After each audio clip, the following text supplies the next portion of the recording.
हैं? लेटर आया तो तेरे ही होना, लव लेटर तेरे ही आते, मेरे नहीं आते।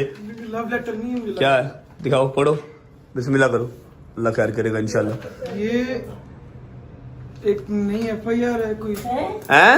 एक नए शहर में। बेटा अप्रैल चला गया है ते मेरे ते अप्रैल फूल नहीं करना, ना मैं लड़िया ना मैं मरिया ना मैं कोई चक्कर किया, मेरे FIR नवी कादी आ गई। ये मजाक नहीं है, क्या है? नोटिस है। पढ़ो, सस्पेंस ना डाला करिए, कसौटी जिंदगी की नहीं चल रहा, स्टार प्लस नहीं है, सस्पेंस पान ला पैना फटाफट 10 की है। मुकल्लम डैश। मुकल्लम कौन है?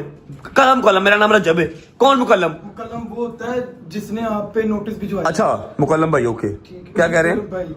ये कि मेरा मोकल डैश मोकल जादू टूना, मोकल इब्रार अहमद नागी मेला माइन। कौन नाम क्या? इब्रार अहमद। क्या है? आगे पढ़ यार, रिपोर्ट की है यार। बर्तन और कपड़ों का कारोबार करता था, जो कोरोना की वजह से मुकल्लम का कारोबार तबाह हो गया और मुकल्लम सड़क पे आ गया। मुकल्लम ने सोशल मीडिया पर। और मुकल्लम कौन है? पहले मुकल्लम का बता दे, मुकल्लम कौन है? मुकल्लम वो जिसने अच्छा ओके ओके ठीक है। सोशल मीडिया पर आपके काफी ब्लॉग्स देखे जिसमें आप लोगों के मुख्तलिफ कारोबार की प्रमोशन करते थे। ये कि मुकल्लम ने भी चाहा कि वो कपड़ों का कारोबार दोबारा शुरू करे और अपने कारोबार की प्रमोशन सोशल मीडिया पर करवाई जाए। तो इस सिलसिले में मुकल्लम की आपके साथ 2024 में आपकी रिहाइशगाह वाक़या बहरिया ऑर्चर्ड लाहौर पर मुलाकात हुई, जहां पर मुकल्लम ने अपने हालात के बारे में मुकम्मल तफसीलात से आगाह किया और बताया कि यार एंड ऑफ द स्टोरी पढ़ की मुझे समझ लग गई है। आगे जा क्या है? क्या ये भेजा किसने है? किसी वकील ने भेजा होगा फॉर श्योर। वकील ने भेजा गुजरावाला से। ओके एंड देख क्या है, एंड पे क्या कह रहा है? ये के बाद आपकी वालदा के कहने पर मुकल्लम ने कपड़े का माल खरीदा और उसकी पैकिंग करवाई और रकम मुबलक 18-20 लाख रुपए लगाकर माल तैयार करवा लिया। मुकल्लम आपके घर के बाहर, जहाँ पर मुकल्लम की आपकी वालदा और सलेमान से मुलाकात हुई। हुन और मुकल्लम चाह की रहा है, मैनू स्टोरी सारी याद आ गई है। तू राजी रह, बस सिर्फ तू राजी रह। तू मैनू फांसी के फंदे ते पहुंचा के साह लेना, मैनू पता लग गया तेरा। मैंने इसकी मदद की है, मैंने अच्छा सबर करो, मैं बताता हूँ। आई नो आप लोग कंफ्यूज है, मैं आपको सारी स्टोरी समझाता हूँ, सबर करें। अब वो चाह क्या रहा है? ये इसमें लाइन में ही लिखा है, आपने सैंपल देखा जिस पर आपने कहा कि अगर आप YouTube के जरिए प्रमोशन करवाना चाहते हैं। भाई वो क्या चाह रहा है? अब उसकी डिमांड क्या है? वो ये चाह रहे हैं, जो मैंने आगे पहले ही पढ़ लिया था, कि 50 लाख रुपए चाह रहे हैं और एक वीडियो चाह रहे हैं कि आइंदा आप इस तरह की हरकत ना करें। लो माजरत की वीडियो चाह रहे हैं और 50 लाख रुपया चाह रहे हैं। हाँ जी ओके, नेकी का दरिया में डाल, नेकी कर कोर्ट में जा। मैंने उसको बेटे दाढ़ी वाला वो बंदा, मैंने उसको प्याज के बेटे देखो ये काम रजे, बल्कि मेरे हाथ में तसी मेरा बस हुआ। अच्छा जी ऐसा है कि आई नो कि आपको सही से जो है ना वो एग्जैक्ट स्टोरी समझ में नहीं आ रही, मैं बैठ के। हाँ जी इजाजत है। अच्छा ये इसलिए नहीं कि चलो ये बात उनको पता लग जाएगी, इसलिए भी कि नेक्स्ट अवाम आगाह रहेगी। ठीक है, अगले ने नोटिस भिजवा दिया भजन। लॉयर तो आपको पता है, लॉयर तो वैसे मेरे फ्रेंड है, बेस्ट फ्रेंड है मेरे लॉयर्स।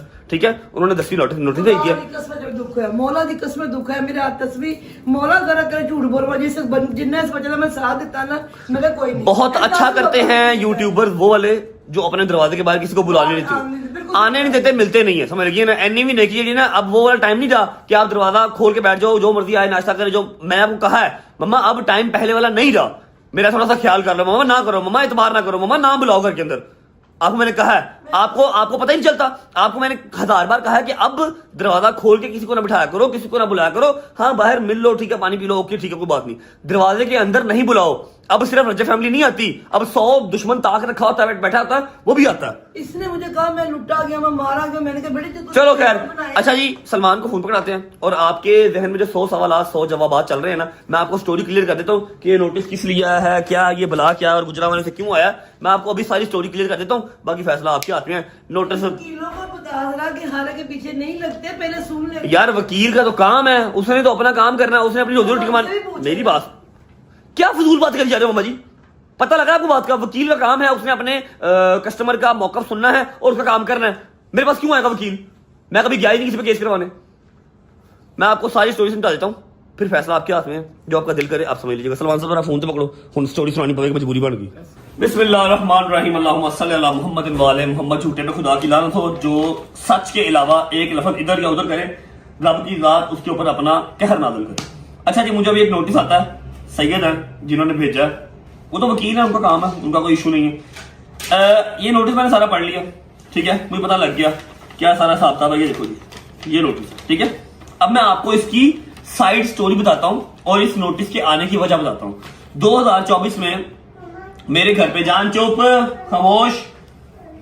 मेरे घर पे आना जाना लोगों का इतना वसी था कि आप सबको पता है, हम अपने उस अपार्टमेंट में थे, बहरिया ऑर्चर्ड वाले अपार्टमेंट में थे, दरवाजा बंद करके नाश्ता भी कर रहे हैं ना, तो रजब फैमिली इतनी फ्रैंक है, इतनी फ्री है कि वो दरवाजा खोल के अंदर रहते हैं। समझ लो रजब भाई हैं, कभी किसी को कुछ कहा ही नहीं, ठीक है। And I was the first YouTuber जिसने एक फैमिली बनाई और फैमिली बन के दिखाया। मैंने बे-इंतहा शाउट आउट दिए, मैंने बे-इंतहा जो है वो चैनल मोनेटाइज करवाया, हर चीज ओके। लेकिन शायद मेरा इतना खुल के मिलना, मेरा इतना वो ओपन रहना सबके साथ ही मेरी जान का दुश्मन बन गया। ओए मतलब ये था कि मेरा मिलना जुलना ही मुझे लेके बैठ गया। आज अगर मैं अपने घर से बेघर हुआ हूं तो मेरा ख्याल है कि मेरा बहुत ज्यादा वो खुल के मिलना और बहुत इजी गोइंग रहना, अपने आप को कुछ समझना ही ना, मुझे लेके बैठ गया, ठीक है। कुछ समझ लो कि अगर मैं मुहतात रहता, एहतियात करता तो शायद इतनी मुसीबतें आज मुझ पर ना होती। लेकिन कोई बात नहीं, अल्लाह खैर करेगा, जो मेरे मालिक को मंजूर। अब उस अपार्टमेंट में एक बंदा आता है, डेली के 10 आते थे, 15 आते थे कि मेरा ये प्रॉब्लम है, मेरा ये प्रॉब्लम है, मेरा ये प्रॉब्लम है। जितने लोगों का मैं होता था, जिस काबिल मेरे अल्लाह ने मुझे बनाया, मैं साथ साथ कुछ ना कुछ लोगों के लिए करता भी था, ठीक है। अभी भी करता हूं, लेकिन अब मैं जरा साइलेंटली करता हूं कि ज्यादा नहीं भाई, बहुत मुश्किल काम है, दरवाजा खोलना मुश्किल होता है, ठीक है। तो एक अंकल आते हैं दाढ़ी वाले, ठीक है, जिनका नाम था, क्या नाम था? अबरार। अबरार, ठीक है जी, जिनका नाम था अबरार। अब जहां तक मुझे स्टोरी याद है, उनके बच्चे बाहर से ना उनके, वो उसने कोई बिजनेस किया था बड़ी देर पहले, फिर वो फ्लॉप हुआ बड़ा बुरे तरीके। जो उसने मुझे बताया, मैंने कहा बेटे देखो, नहीं, उसके कहने का मतलब ये था कि भैया मेरे बच्चे बाहर हैं, मैं वापस अपने बच्चों के पास जाना चाहता हूँ। बच्चे पाकिस्तान में है, वो कहीं और था, बच्चे पाकिस्तान में थे कि मैं जा नहीं सकता, कि मेरे ऊपर कर्जा इतना, ये उसने मुझे कहानी सुनाई। अच्छा, बच्चों के पास जा नहीं सकता, बच्चों के पास, चलो जी भला ही, शायद उनके बच्चे बाहर हैं या पाकिस्तान में हैं, लेकिन वो अपने बच्चों के पास नहीं जा सकता। उनका वो बिजनेस था, वो फ्लॉप हो गया बड़े बुरे तरीके से। तो अब मैं दोबारा कुछ स्टैंड करना चाहता हूँ, स्टैंड होना चाहता हूँ, मेरे पास थोड़ी सी अमाउंट है। मम्मा ने कहा बेटा मनु लब्बल बाप 10 के साढ़े को पैसे चाहिए है या साढ़े को शाउट आउट चाहना की जानना है, ठीक है। उतनी देर में मैंने वो वाला घर छोड़ के यहाँ पर मैं शिफ्टिंग कर ली थी, मतलब एंडिंग की बात है, ऐसे ही मुझे याद है। दरवाजे में मेरी मुलाकात दरवाजे पे, और सिर्फ एक वन एंड ओनली मुलाकात दरवाजे पे हुई थी, ऐसे ही है। मम्मा ने क्या जी, उसने अपने आंसू शांसू बहाए और बताया कि जी मैं अपने बच्चों से मिला नहीं, 2 साल हो गए हैं, एटसेट्रा एटसेट्रा एटसेट्रा, मेरी प्लीज ये देखिए मेरे हाथ जोड़े हैं, मेरी हेल्प कर दें, ठीक है। मैं अपना कुछ पैसे जोड़ के कर्जा उतार के अपने बच्चों के पास वापस जाना चाहता हूँ, ऐसे ही है जी, ठीक है। अब मैं जब शाम को घर आता था, मेरी माँ मुझे डेली जो है ना, वो मम्मा ने लिखे होते थे कि ये भी प्रॉब्लम है, ये प्रॉब्लम है, इसको ये करना है, इसके राशन है, इसका किराया है, इसके स्कूल के बच्चों की फीस है। मम्मा ने वो भी स्टोरी सुनाई। मैंने कहा मम्मा उसको ठीक है, आप करो जो अपना कारोबार करना है, सलमान है, मैं आऊँ, गजल है, कोई ना कोई उसको शाउट आउट दे देंगे, स्टोरी लगवा देंगे, जो हम कर सकते हो हम कर देंगे, ठीक है। कुछ भी अल्लाह खैर करेगा, ठीक है। ये क्या कि बात खत्म हो गई।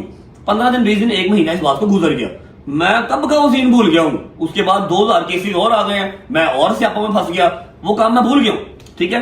और मेरे घर की शिफ्टिंग भी होगी, मैं इस नए घर में शिफ्ट हो गया। इस नए घर में शिफ्ट हो गया, मुझे 1 महीना हो गया, 2 महीने गुजर गए इस बात को, इस बात को 2 महीने गुजर गए। मैं वन फाइन डे अपना व्लॉग शॉग स्टार्ट किया, घर के बाहर रश पड़ा हुआ था, अभी तब मेरे ऊपर ये केसेस कुसेस वाला कोई काम नहीं था, ठीक है। तो मैं घर से बाहर निकलने लगा, मम्मा ने कहा प्लीज इनकी बात सुन ले, ये वही है जो मैंने तुझे बताया था कि इन्होंने अपना सारा कर्जा शर्जा उतार के अपने बच्चों के पास वापस जाना है। मैंने कहा जी भाई हुक्म करें, ठीक है। भाई ने बैग खोला, एक बैग उन्होंने लटकाया हुआ था, 12-14 पैकेट बनाए हुए थे, हाँ, उन्होंने ना बैग खोला, ये भी लगाई हुई थी। उससे पहले कोई मुलाकात नहीं मेरी उनके साथ, सिर्फ मम्मा से वो कह के गए थे कि जी हमारी हेल्प कर दे। मम्मा ने कहा बेटा जो हो सकता वो करेंगे, ठीक है। उसने बैग खोला, एक ऐसे गोल सी पैकिंग में जिप लगी हुई, ठीक है, गोल सी पैकिंग में जिप लगी हुई, और ऊपर मेरी तस्वीर बनी हुई, और नाम था शायद रजब क्लोथिंग, ऐसा कुछ था, और मेरी तस्वीर लगी हुई, ठीक है, नीचे रजब फैमिली लिखा हुआ। मैंने उसे ये कहा था कि ये जो तुमने पिक्चर लगाई है, पहले रजब भाई को दिखा, फिर कहीं लगाना, ये ऐसे ना करना, ठीक है, उसका काम है, उसको ही बता। ऐसे स्टिकर लगाया हुआ, हाँ। ठीक है, और अंदर जिप खोल के, तो अंदर कपड़ा था पूरा ना, और कपड़ा भी बिल्कुल फारिग, मतलब मैं शलवार कमीज पहनता हूँ, मुझे आइडिया थोड़ा सा है 2000 कपड़े का, 10,000 कपड़े का, 60-60 हजार का कपड़ा लेके भी मैंने सूट सिलवाया हुआ, मुझे एक आइडिया है, शलवार कमीज वालों को आइडिया होता है। कपड़ा बिल्कुल फारिग 800-900 वाला कपड़ा था, जो कि मैं अपने नाम के साथ कभी अटैच करूं ही ना, ठीक है। अब वो कोशिश कर रहा था तोबा मारने की। तोबा मारना क्या होता है कि चलो रजब कहेगा, आवाज देगा, अगर इसके 8-8 हजार 10,000 परफ्यूम सेल होता है तो मेरे सूट भी 4-5 हजार बिक जाएंगे, मेरा कर्जा उतर जाएगा। लेकिन मैं ना रजब फैमिली को चीट कर सकता हूँ, और उसके अलावा जो मेन रीजन थी उसको मना करने की, भैया उसने ऐसे करके वो खोला बैग, भजन ये देखे, मैं देख के चौकस हो गया, मतलब भजन ये क्या है? कहता जी मैंने आपके नाम का ब्रांड लॉन्च किया। मैं कहा ये आपने गलत किया, क्योंकि मेरा अगला स्टेप ये है, मैंने अपनी परफ्यूमरी के बाद अपना कपड़ों का ब्रांड लॉन्च करना है, मैंने और हैदर ने मिलके, जिसका नाम होगा हैरब क्लोथिंग। अब ये मैंने आपको 2 महीने बाद या 3 महीने बाद बताना था, आज ही बता रहा हूं। हैरब क्लोथिंग, HAIREB या AB, हैरब क्लोथिंग के नाम से स्टिच क्लोथ्स होंगे उसके अंदर, ट्राउजर्स होंगी, टी शर्ट्स होंगी, जीन्स होगी, हुडीज होंगी, जैकेट्स होंगी, हमने वो करना है। आपने किससे पूछ के मेरा नाम यूज किया और मेरी तस्वीर लगाई थी ऊपर? मैं कहा ऐसे तो ना करें आप, पहले खेशा फिर दरवेशा, आप मेरे घर के अंदर घुस के मेरा रिजल्ट खा जाएंगे, ऐसे नहीं होता। आप अपने नाम का ब्रांड लॉन्च करें, जो आपका दिल करता है आप वो रखें, और कुछ चीज अच्छी डालें जिसको मैं प्रमोशन भी कर सकूं, जिसको शाउट आउट भी मैं दे सकूं, ठीक है? ये मैं नहीं करूंगा, मैंने 2 टक उनको मना कर दिया, ठीक है? उसके बाद मैंने उनको बताया कि मैंने तो अपने पॉडकास्ट में बैठ के बताया, मैं इंटरव्यू का 15 लाख रुपए लेता हूं, ठीक है? यूट्यूब पे प्रमोशन का मैं 30 लाख रुपए लेता हूं, ठीक है? मैंने उसको ये बात बताई, उस टाइम पे 14-15 लाख लेता था, अभी 30 लाख लेता हूं। मैंने भाईजान उसको ये बताया, मैं कह जी आपने फर्स्ट ऑफ ऑल ये गलत किया कि मेरी फोटो लगाई है, मेरे नाम का ब्रांड खोला है, कल को जब मैंने अपना ब्रांड खोलना है, मैंने अपनी क्लोथिंग ब्रांड स्टार्ट करना, मैं कैसे करूंगा? दूसरी बात ये कि अंदर कपड़ा तो देखें, अगर आप मेरा नाम यूज कर रहे हैं, मेरी तस्वीर भी चले लगा लें, कोई बात नहीं, तो बीच में कपड़ा तो ऐसा रखें जो मेरी पर्सनैलिटी को सूट करता हो या मेरे नाम को सूट करता हो, ठीक है? नहीं रजत भाई ऐसे ना करें। मैं कह नहीं, आपकी मेहरबानी, मेरी रिक्वेस्ट है। बाय रश और भी लगा हुआ था, मैं उससे बात करके उसको मना करके मैं चला गया, ठीक है? मैं चला गया, मैंने उसको मना कर दिया कि ये नहीं हो सकता। फिर भी मैंने सलमान से कह के उसके उसी ब्रांड की, उसी कपड़े की एक स्टोरी भी लगवा दी, स्टोरी पड़ी भी होगी आपके पास, ऐसे ही है। सलमान ने मेंशन करके स्टोरी लगा दी, सलमान की भी अच्छी खासी फैन फॉलोइंग है, रीपोस्ट भी किया था मैंने, रीपोस्ट भी किया, उसने जो लगाया वो रीपोस्ट भी किया। अब कहीं वो चीज नहीं बिकी, ऐसे थोड़ी बिकी जाती है कि कहीं पर लगा होगा पार्लर के ऊपर मेरी तस्वीर लगी होगी तो पार्लर में लोग घुस जाएंगे, ऐसे नहीं होता, वो नहीं बिका। अब वो हो गया नुकसान। आज इस बात को 4 महीने 3 महीने काफी देर हो गई अब तो। 3-4 महीने इस बात को हो गए। मैंने उनको बताया कि जी मैं 14 लाख रुपए लेता हूं उस टाइम पे व्लॉग का, अभी 30 लाख रुपए लेता हूं, इसलिए तो चूजी करता हूं, चीजें कम करता हूं, लेकिन मैं तगड़े पैसे लेता हूं, ठीक है?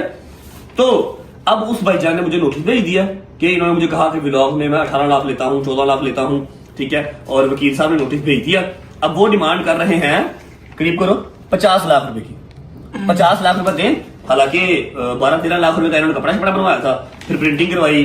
उस टाइम पे वो सारा काफी वो डिसअपॉइंट भी हुए थे, इमोशनल हो गए कि मैंने सारे पैकेट छपवा लिए हैं, सब पे स्टिकर लगवा दिया। मैं कहा मेरे से पूछ के आपने नहीं करवाया, ठीक है? ऐसा आप कर नहीं सकते। आप मेरा ब्रांड कैसे यूज कर सकते हैं? जो मैंने चीजें भी खुद लॉन्च नहीं की वो आपको मैं कैसे दे दूं? जो मेरा अगला प्लान है वो आपको मैं कैसे दे दूं? नहीं दे सकता, ठीक है? तो अभी ये नोटिस आ गया है और फिलहाल तो नोटिस ही है, अल्लाह खैर करेगा, कोई बात नहीं। जहां इतने हैं वहां एक और सही, कोई टेंशन वाली बात नहीं है। मैं इसको देख लेता हूं खुद ही। आप लोगों के नोटिस में लाने की जो वजह है वो यही है कि आउट ऑफ द वे नहीं जा सकता कोई भी इंसान अपना घर बिगाड़ के आपका घर नहीं संवार सकता। जितना कर सकता हूं उतना ही करता हूं, समझ लगी है? ठीक है? तो बाकी ये नोटिस की जो रही बात, ये तो लगा रहा तुम ये बेचारे ने बेटे, कोई रोला नहीं है, ठीक है? आप थोड़ा सा ख्याल किया करें। अब बात पहले वाली नहीं रही, ठीक है? अभी बात यह है कि अगर कोई 10 बंदे आपको मिलने आएंगे रजत फैमिली के होंगे ना, तो कम से कम 5 बीच में आएंगे एंटी रजत फैमिली, और दुश्मन भी आएंगे। काउंटलेस दुश्मन है, और सबसे खतरनाक दुश्मन आपका कौन सा होता है? आप भी याद रखना बच्चों, आपकी जिंदगी में आपका सबसे बड़ा दुश्मन कौन है? जिसका आपको पता नहीं कि वो आपका दुश्मन है। वो आपका दोस्त भी हो सकता है, वो आपका रिश्तेदार भी हो सकता है, आपके साथ बैठा होगा और सुना यार नहीं की यार ठीक ठाक है, और अंदर आपके लिए बोझ रख के बैठा और ये होगा। मुझे मामा कहते हैं, ठीक है? बेटे जबरी करने वाला ऐसे ही होता है। सबसे खतरनाक दुश्मन वो है जो आपके मुंह पे आपका दोस्त है। कितना